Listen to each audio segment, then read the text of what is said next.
Hi, it's me again with Corel tips and tricks. This video will not help too many people unless you own Corel, you own a laser, and you're a woodworker.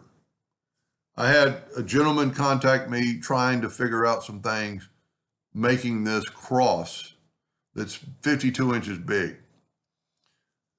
Well, I made one, and I would not have been able to make it without Corel. I would not have been able to make it without a laser, and I made it because what you can do. So if you're not ever interested in doing this, just don't watch. This angle is 17.89. The miter saw, most miter saws, I should say almost all that I've ever seen. I'm 71 years old and I've been doing woodworking since junior high school.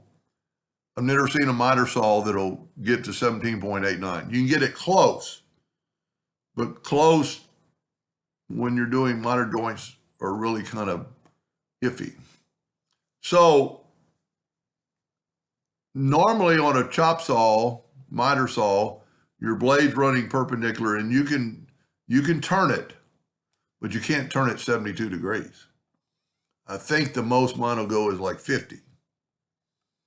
And I have one of the best miter saws in the world, a Festool Capex. So what I did, I wanted to run the long cut, the sharp point on my miter saw and use this as the blade. So I made this piece to hold it. So here's the picture of the MDF I cut out, and you can see the angle. Here's the picture of it in the miter saw at an angle. It's the MDF is closed, clamped down. I've actually got a stop board that I cut through and clamped it. So every time I ran a piece in there, it wouldn't go any further than the stop board.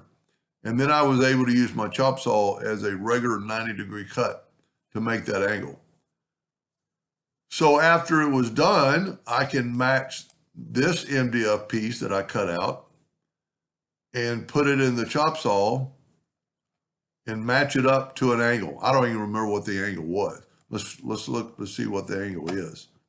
Because it doesn't matter. I'm going to take a 2-point line, hold down the control button, use and this is a measurement or a deal where your chop saw could get to. You can definitely cut 35 point, but you can't go 35.78. You're either going to go 35 or I think mine is in 1 degree increments. You can get close, granted, but if you have a laser and you have Corel Draw, and then there's the stop block, so every piece, so I cut every piece to 24 inches, and then I put it in the saw and cut the long saw, and then I made a stop. And granted, my workshop is a mess. I've been really busy, but here's the star. It's 52 inches tall from here to there, and every joint is perfect. And this is just dry fitted. I haven't even glued I use pocket hole screws.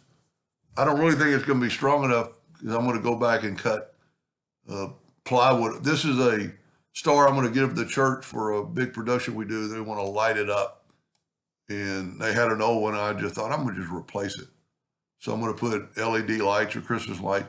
But on the backside, I think I'm going to cut angles of 1/8 inch MDF and glue them and pin nail them. Because this is, 52 inches and asking, I did pocket hole it, but in softwood and this many joints. So if you are a woodworker, so this is kind of like thinking backwards because you can't cut that angle. And how are you you can't hold this. So the MDF holds the deal, and I had my hand safely out here. But then what's so neat about it, I had the exact piece to fit into the miter saw to bring up my miter saw blade to that exact angle, and then I had a stop block. I know I'm ranting and raving, but you cannot cut 35.78 degrees. Now, you could, but you'd have to take a lot of cuts and then check it with a miter. I don't even know. There's gauges digital gauges that'll check cuts. But anyway, if you have I own an epilogue laser, and the main reason I bought it was to help me in my woodworking. Not even particularly to do stuff like this, to make router templates and stools and stuff. But it only took 2 pieces of MDF, and I did this. I cut this out in about 10 minutes, and it worked perfect. Anyway, I hope that helped a woodworker someday, and thank you for watching.